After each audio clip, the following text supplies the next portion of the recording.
So brothers and sisters, I ask you a question. Who are the criminals?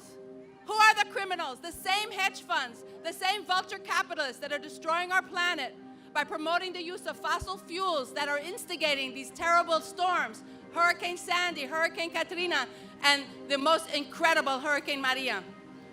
We as nurses have dealt with disasters. We're first responders. We felt compelled to go to Puerto Rico with our brigades to help the people. We were first responders. We saw the bodies buried in the backyards.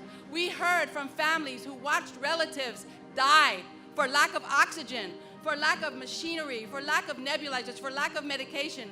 And then the mortification of not being able to have a real funeral because the morgues had no electricity, no refrigeration, and they were forced to bury them. We knew what the numbers were. And not only that, we sent brigade after brigade. And after the initial shock of the hurricane, the homelessness, the lack of potable water, the lack of food, the lack of homes, the lack of roofs, then we had the black mold that always occurs after flooding that caused permanent respiratory damage. We saw the outcomes of asthma exacerbated by the lack of air, by the cenizas floating all in the air from the coal ash deposits. We saw all these impacts of climate change. So I ask you, who are the criminals? Who are the criminals?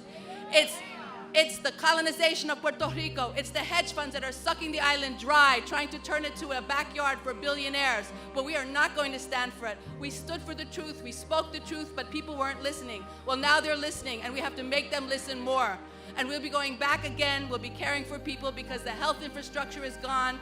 The electricity failed not just because of electricity failing, but because it was purposely destabilized so it could be privatized. Schools were not open so they could be privatized. Healthcare facilities didn't function so the public facilities could be privatized. We say no to privatization, no to colonization, yes to caring for the people, and for all the solidarity shown, not only by the people of Puerto Rico, who are the only ones who cared for people, not the government, not FEMA, not the US government, not the puppet government in Puerto Rico, but the solidarity of people from all over the world, from trade unions, from communities, from the diaspora, and from the people inside.